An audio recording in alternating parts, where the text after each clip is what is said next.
नमस्कार साथियों, स्वागत है आप सभी का बातें बाजार की पर। मैं हूं अंकित अवस्थी, आप हैं मेरे साथ में इन्फोसिस द्वारा लाए जा रहे बाई बैक की चर्चा करने के लिए। क्या है इन्फोसिस का बाई बैक, इस पर चर्चा करेंगे, लेकिन उससे पहले इन्फोसिस की वर्तमान स्थिति समझ लेते हैं और इसकी बाई बैक की आवश्यकता क्यों आई, इस पर भी चर्चा कर लेते हैं। जैसा कि आप जानते हैं कि भारत के अंदर जो टॉप आईटी कंपनीज हैं उनमें इन्फोसिस शुमार करती है। टीसीएस, इन्फोसिस, ये तमाम वो कंपनीज हैं जो भारत के अंदर टॉप टेक्नोलॉजी फर्म्स हैं, जो कि सर्विसेज देने के लिए जानी जाती हैं। इनकी सर्विस दुनिया के कई देशों के अंदर एक्सपोर्ट होती है। यही कारण है कि जब भारत के अंदर 100 प्रॉफिटेबल कंपनीज की चर्चा की जाती है तो इनका नाम भी उसके अंदर शामिल होता है। भारत की ब्लू चिप कंपनी है, लंबे समय से देश में ऑपरेट कर रही है, और जितनी भी हमारी सॉफ्टवेयर सर्विसेज हैं, चाहे हमारे देश के अंदर हो या फिर देश के बाहर हो, इन्फोसिस एक काफी कद्दावर और रिलायबल नाम मान करके यूज किया जाता है। ठीक है साहब, इन्फोसिस के बारे में जो बेसिक जानकारी है, किसको स्थापित किसने किया था, नारायण मूर्ति, नंदन नीलेकणी, सुधा मूर्ति, ये सारे वो फेसेस हैं जिन्हें आप जानते हैं। नारायण मूर्ति पहले भी कई कारणों से चर्चा में रहे हैं, ना केवल इन्फोसिस बल्कि वर्क कल्चर के कारण भी चर्चा में रहे हैं, और आप और हमने इन पर काफी ज्यादा डिस्कशन ऑलरेडी किया है। ऐतिहासिक रूप से देखा जाए तो 1981 में स्थापित हुई एक कंपनी थी, और आज ये कंपनी लगभग 56 देशों के अंदर काम कर रही है। 40 साल से ज्यादा का समय बाजार के अंदर बिता चुकी है। हेडलाइन ये है कि अब इन्फोसिस अपने ही शेयर वापस खरीद रही है। कितने खरीद रही है? लगभग 10 करोड़ शेयर ये बाजार से वापस खरीदना चाह रही है। वापस खरीदना चाह रही है से क्या मतलब होता है, आज बताएंगे। कितने रुपए प्रति शेयर खरीदना चाह रही है वो भी आपके साथ चर्चा करते हैं। इन शेयर से कितना बाजार को लाभ होगा, कितना नुकसान होगा, ये भी चर्चा करेंगे। क्यों? अल्टीमेटली टैक्सेशन की वजह से इनके इस बाईबैक को जो इन्वेस्टर्स हैं वो प्रमोट नहीं कर रहे। उनका कहना है कि नहीं, भारत सरकार की नीतियों के चलते ये बाईबैक कुछ काम का नहीं है। ये सारे सवाल आज के सेशन में जिक्र करेंगे। बाईबैक क्या होता है, शेयर कैसे काम करते हैं, शेयर खरीदे कैसे जाते हैं, बेचे कैसे जाते हैं। अगर ये बेसिक चीज भी आपको आने में कोई दिक्कत करती है तो आप आइए, और एक फंडामेंटल ऑफ स्टॉक मार्केट का हमारा कोर्स है बातें बाजार की एप्लीकेशन पर, जिसका लिंक कमेंट बॉक्स में पिन है, वहां से आप जाकर इसे परचेज कीजिए। समझिए कि स्टॉक मार्केट काम कैसे करता है, शेयर खरीदे कहां से जाते हैं, कैसे सेल होते हैं, इंट्राडे ट्रेड क्या होता है, डिलीवरीज क्या होती है, स्विंग ट्रेड्स क्या होती है। हमने इसमें डिटेल में सारी बातें डिस्कस की हुई हैं। आप अधिक जानकारी के लिए हमारे कस्टमर केयर पर कॉल भी कर सकते हैं। आइए साथियों, चर्चा है आईटी सेक्टर के अंदर कम इन्फोसिस के बारे में कि ये 18,000 करोड़ में अपने 10 करोड़ शेयर खरीदेगी। तो एक सिंपल मैथमेटिक्स है कि 18,000 करोड़ में 10 करोड़ शेयर खरीदेगी, इसका मतलब 1,800 रुपए का इसका एक शेयर बिकेगा। ये निर्णय कब हुआ? ये 11 सितंबर के दिन इनकी जब बैठक हुई उसमें यह निर्णय हुआ और कहा गया कि ये इन्फोसिस के इतिहास का सबसे बड़ा बाईबैक होगा। ये 5वीं बार होने वाला बाईबैक होगा, और इसमें 10 करोड़ शेयर 1,800 रुपए में खरीदे जाएंगे। अब आप इस बात को अगर तलाशने जुटे कि ये 10 करोड़ शेयर इनके कुल शेयर का कितना होता है, बाईबैक क्या होता है, ये सारी बातें एक एक करके हम समझ लेते हैं। देखिए, जैसा कि आप और हम इस बारे में अक्सर चर्चा करते आए हैं कि जब भी किसी कंपनी को बाजार से पैसा इकट्ठा करना होता है तो वह अपने हिस्से बाजार में निकाल देती है, जिन्हें आप शेयर कहते हैं, है ना, अंश। कि हाँ भाई, मेरी एक 100% कंपनी थी, मुझे अपने कुछ हिस्से बेचकर बाजार से पैसा इकट्ठा करना था, बाजार से पैसा इकट्ठा किया और उससे बाजार की वैल्यू अप होती चली गई। अच्छा, जैसे मान लीजिए कि मैंने कहा कि ये एक पेन है, ये पेन 100% फिलहाल मेरा है। अगर आप चाहते हैं कि ये पेन आप भी होल्ड करें तो इस 100% ऑनरशिप को मैं आपके साथ साझा कर लेता हूं। मैंने इसको 1 लाख भागों में बांट दिया, 1 लाख छोटे छोटे इसके मालिक बना दिए। आपने कहा 40,000 तो मेरे ही होने चाहिए हिस्से। आपने 40,000 के हिसाब से, चाहे 1 रुपया एक हिस्से के हिसाब से पे किया, 40% हिस्सा इसका लेकर आप बैठ गए। मतलब 40% ऑफ द टाइम मैं इसको यूज करूंगा। आपसे पूछा आप इन 40,000 का क्या करोगे? मैंने कहा मैं इन 40,000 से और पेन खरीदूंगा। तो एक तरीके से आपको मालिकाना हक मिल रहा है और मुझे धंधे में पैसा लगाने के लिए, और उस पैसे से मैं धंधे को और बड़ा कर लेता हूं। कुछ आसान भाषा में कहा जाए तो शेयर होल्डिंग्स को इसी तरह से देखा जाता है, इन्वेस्टमेंट को ऐसे ही देखा जाता है। अब इंटरेस्टिंग फैक्ट समझिए, ये जो 10 करोड़ शेयर इन्फोसिस खरीद रही है, इसका मतलब क्या है? मान लीजिए मैंने जो अभी बताया ना, 1 लाख हिस्से मैंने बाजार में निकाले, 40,000 किसी व्यक्ति ने खरीद लिए, या फिर 60,000 लोगों ने एक एक दो दो करके खरीद लिए। मैं अब सोचता हूं कि मेरे पास इतना पैसा है कि मैं अपने शेयर वापस से ले लेता हूं। मैं अपने इस पेन को लोगों के बीच में क्यों बांटूं? मैं इन सारे हिस्सों को अपने पास वापस ले लेता हूं। इससे क्या होगा? एक तो सिंपल सी बात है कि जब मैंने मेरी कंपनी के हिस्से लोगों में बांटे थे तो मेरा मालिकाना हक मैंने साझा किया था, लेकिन मैं चाहता हूं कि मैं अपने हिस्से वापस ले लूं और उसके बदले उनका पैसा लौटा दूं। अब आप पूछेंगे सर कोई पैसा कितना लौटाएगा? फिलहाल मान लीजिए इन्फोसिस के शेयर का भाव चल रहा है 1507 रुपए के आसपास। 1507 रुपए में कोई व्यक्ति आपको आपका हिस्सा क्यों लौटाएगा? सिंपल सी बात है, 1500 तो बाजार में ही रेट चल रही है, मैं आपको 1500 में क्यों लौटाऊं? मैं तो रख के बैठा हूं। तो हमने आपको ऑफर दिया कि एक काम करो, आप अपने इस 1500 के शेयर को मुझे 1800 में लौटा दो। मैं आपको 19% ज्यादा प्रीमियम देकर के शेयर खरीदना चाहता हूं। इन्फोसिस ने यही प्लान किया है। 1500 रुपए का शेयर चल रहा है, मान लीजिए 1508 या 7 रुपए के आसपास का, तो वो 1800 रुपए में उसे परचेज करने को तैयार हो रहे हैं और कह रहे हैं कि 19% में प्रीमियम देकर के, मतलब एडिशनल पैसा, जैसे लाख रुपए का सामान है, 1.25 लाख में बेच दो, लाओ हमें 25,000 रुपए और एक्स्ट्रा ले लो। इस तरह से प्रीमियम पर ये अपने शेयर को बाईबैक कर रहे हैं। ठीक है, तो अपना हिस्सा वापस खरीदना। 10 करोड़ शेयर खरीदने के बाद में कितने बाजार में इनके शेयर रह जाएंगे? तो बस आप इस बात से अंदाजा लगा लो कि इनके 10 करोड़ शेयर भी इनके टोटल शेयर का 2.4% हैं। अर्थात जब 2.4% 10 करोड़ शेयर है तो 100% शेयर कितना होगा और उस कंपनी की क्या वैल्यूएशन होगी? ये सिंपल मैथमेटिक्स है जिसे आप कर सकते हैं।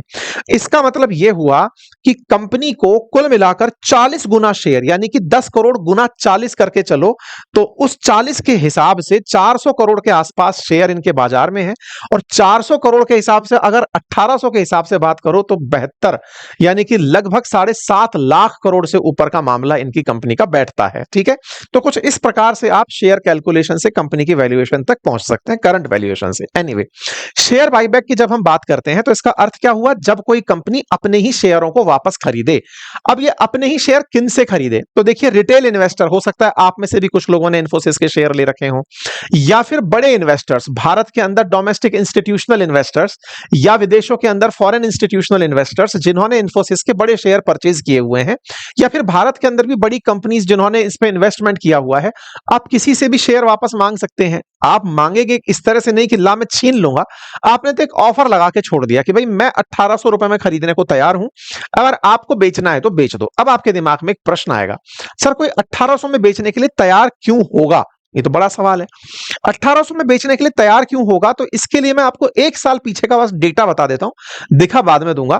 इन्फोसिस का शेयर सितंबर 2024 में लगभग 1950 रुपए में बिक रहा था, लगातार गिरते गिरते 1500 के आसपास आ चुका है। इसके पीछे यूएस और इंडिया के जो रिलेशंस में आई हुई तलखी है वो भी एक बड़ा कारण है, लेकिन फिर भी बाजार के अंदर, भाव के अंदर इन्फोसिस के अंदर बड़ी गिरावट आई है।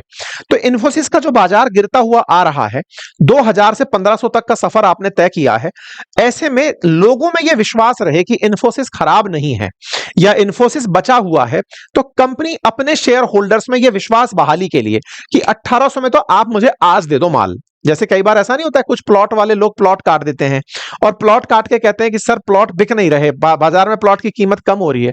तो प्लॉट काटने वाला कहता है भाई साहब सुनो, कितने में खरीदा था? इतने में, 25% ज्यादा पे, तो मुझसे आज खरा पैसा ले लो, बाजार में भाव कम नहीं हुए हैं।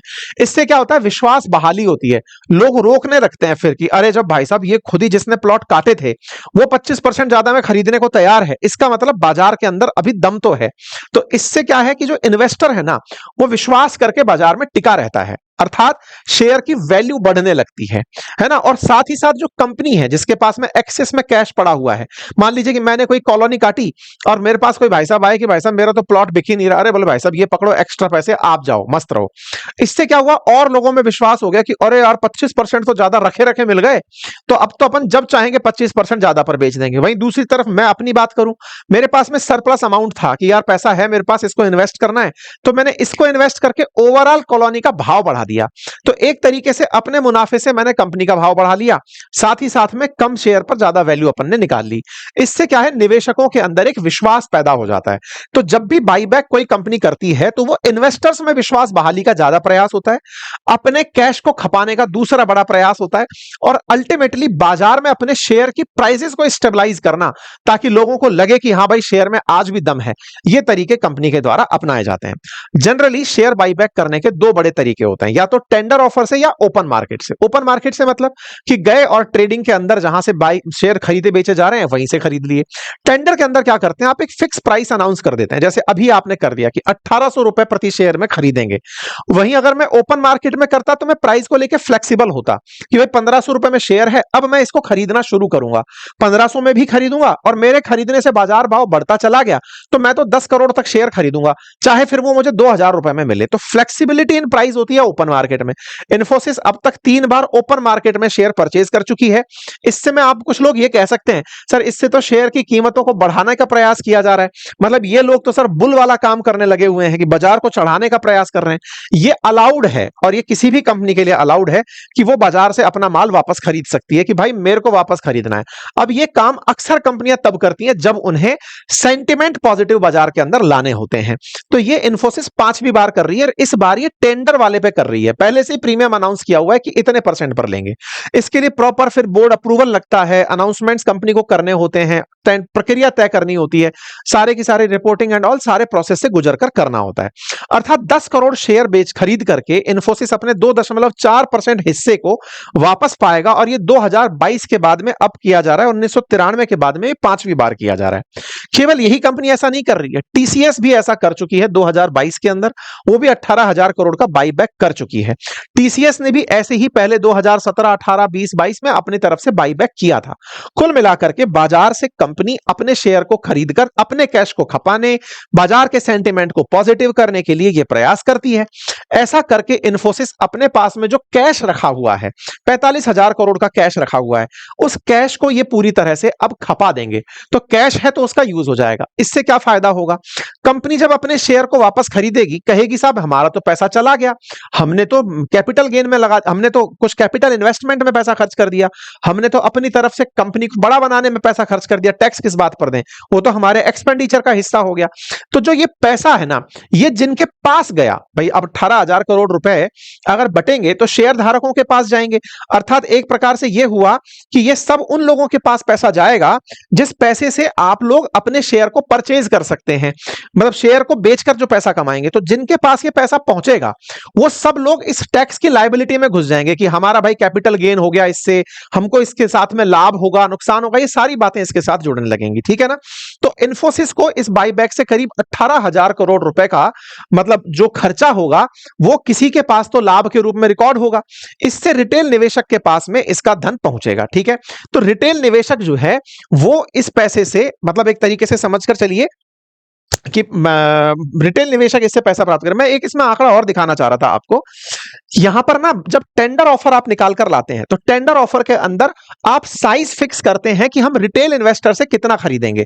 यानी जो स्मॉल शेयर होल्डर है, मान लीजिए जिनके पास 2-4 हजार रुपए के शेयर हैं, 2 लाख रुपए के शेयर हैं, तो जो स्मॉल शेयर होल्डर है उनसे 15% आपको खरीदना ही होता है। तो 18% मतलब 1800 रुपए का इनका जो शेयर है वो 15% तो स्मॉल शेयर होल्डर से वापस लिया जाएगा। तो 15% आप जैसी मेरी जैसी जनता उसमें जो कि रिटेल में काम कर रही है वो भी अपना शेयर यहां पर बेच पाएगी। तो ऐसे में जो लोग अपना शेयर बेच पाएंगे उस बेचने के बाद में उनको कितना टैक्स देना पड़ेगा ये आज के सेशन में हम और डिस्कस कर लेते हैं। ठीक है। तो आप देखिए तो 22% पिछले एक साल में इन्फोसिस को नुकसान हुआ है। तो विश्वास बहाली के लिए 1800 में शेयर बेचना इनके लिए फायदे का सौदा हो सकता है। इन्फोसिस का शेयर होल्डिंग पैटर्न अगर देखा जाए तो प्रमोटर्स के पास अभी भी 14.5% के आसपास शेयर हैं और पब्लिक के पास 13% के आसपास शेयर हैं। तो इनमें से जो 2.4% शेयर ये खरीद रहे हैं वापस, उसका 15% यानी कि 0.3% के आसपास 0.3% के आसपास इस पब्लिक से वापस लिया जाएगा। ठीक है ना। इस पूरे परचेज के बाद में अब सवाल यह आता है कि हमको इससे फायदा होगा या नुकसान। ऐसा सवाल मैं क्यों कर रहा हूं, क्योंकि आप भी जानते हैं कि अगर शेयर का प्राइस 1800 है, 1500 में भाव चल रहा है, सीधा 300 रुपए का गेन दिख रहा है, तो ये जो 300 रुपए का गेन है ना, इस पर आपको क्या देना पड़ेगा, दैट इज टैक्सेशन। भारत सरकार ने 1 अक्टूबर 2024 को नियमों में परिवर्तन कर दिया। पहले तक क्या होता था, जो आपके शेयर का प्रीमियम चुका रहा होता था वही व्यक्ति प्रीमियम को चुकाने कमाने वाला व्यक्ति ही आपको टैक्स भी देता था। मतलब जैसे माने 1500 का 1800 में आपको खरीद रहा है कोई, वो टैक्स भी देगा आपको। इस बार उल्टा है। 1 अक्टूबर 2024 के बाद भारत सरकार ने नियम बदल दिए और हो क्या गया, आपने अपना शेयर बेचा तो पैसा तो आपके पास आया। मान लो कि इन्फोसिस को मैंने मेरा शेयर बेचा, मैंने 1500 में ले रखा था, 1800 में बेचा, तो मेरे को 300 रुपए का फायदा हुआ। तो कंपनी सरकार का नियम यह है कि फायदा चूंकि अंकित अवस्थी तुम्हें हो रहा है तो टैक्स भी तुम ही पे करोगे। अब जब मैं टैक्स पे करूंगा तो मैं टैक्स स्लैब में जितने में आता हूं, अगर मैं 30% स्लैब में आता हूं, 20% स्लैब में आता हूं, जिस स्लैब में आता हूं उस परसेंट के हिसाब से मैं पे करूंगा। अगर मैं 30% स्लैब में आ रहा हूं तो 300 रुपए का मुझे मुनाफा हो रहा था। 300 रुपए के मुनाफे पर क्या कहते हैं उसको, 30% स्लैब 100 रुपए तो सरकार ही ले गई टैक्स के रूप में, प्लस इसमें 1800 रुपए जब वो पे कर रही है कंपनी, वो अपने आप को इस तरह से दिखा रही है कि मैंने तुम्हारे ऊपर एहसान किया है, ये पकड़िए। कि जो इन्वेस्टर है जिसको अतिरिक्त प्रीमियम मिला है, वो क्या कर रहा है, कंपनी अपनी तरफ से क्या कर रही है कि उस व्यक्ति को अपनी तरफ से एक तरीके से समझिए कि मान लीजिए इन्फोसिस मुझे पेमेंट कर रही है तो वो टीडीएस काट करके 10% वो भी टैक्स काट रही है। 1800 पे 10% 180 तो वहां कट गया। 30% स्लैब में मैं आया था 300 रुपए का फायदे के लिए, तो 100 रुपए मेरा कट गया, 280 रुपए कट गया। 1500 में से 1800 मिल रहे थे, 280 कट गए, तो मेरे को तो मेन लैंडिंग वही हो गई जितने पे था शेयर। मुझे फायदा क्या मिला? तो भारत सरकार से इस समय लोग यही बात कर रहे हैं कि सरकार आप ये जो कर रहे हो इसका फायदा क्या है? आपने बाईबैक के नाम पर शेयर होल्डर को कोई लाभ नहीं दिया। फिर आप कहेंगे क्या इसका लाभ किसी को भी नहीं होगा क्या? आंसर है उन लोगों को जरूर होगा जो टैक्स स्लैब में नहीं आते, 30% टैक्स स्लैब में नहीं आते, या फिर जो अपने बाईबैक से हुए लाभ को किसी और जगह टैक्स में एडजस्ट कर सकते हैं। यही कारण है कि सरकार के इस नियम पर काफी सारे लोग इस समय पर अपनी प्रतिक्रिया दे रहे हैं। ये काफी सारे ट्वीट्स, काफी सारे लिंक्डइन पोस्ट इस बात पर चल रहे हैं कि सरकार के इस बाईबैक पर लगने वाले टैक्स से कहीं ना कहीं कंपनियों को एज ऑफ डूइंग में फायदा नहीं होगा, बिजनेस में फायदा नहीं होगा। ठीक है, तो अब आप देख लीजिए कि आप किस तरह के टैक्स स्लैब में आते हैं, क्या आपको बाईबैक ये लाभ देगा? मैंने आपको सबके लाभ बता दिए, इन्फोसिस का बता दिया, आपका बता दिया, मार्केट का बता दिया, चैलेंजेस बता दिए। उम्मीद है कि आपको ये जानकारी लाभ की हो। अगर आपको जानकारी काम की हो तो अपने साथियों से अवश्य साझा करें। चैनल पर नए हैं तो सब्सक्राइब कर लें, और स्टॉक मार्केट से जुड़ी जानकारी अगर चाहते हैं तो बातें बाजार के एप्लीकेशन को एक बार जाकर चेक करें, अपने लिए जरूरी कोर्सेज को वहां पर देख सकते हैं। Thank you so much.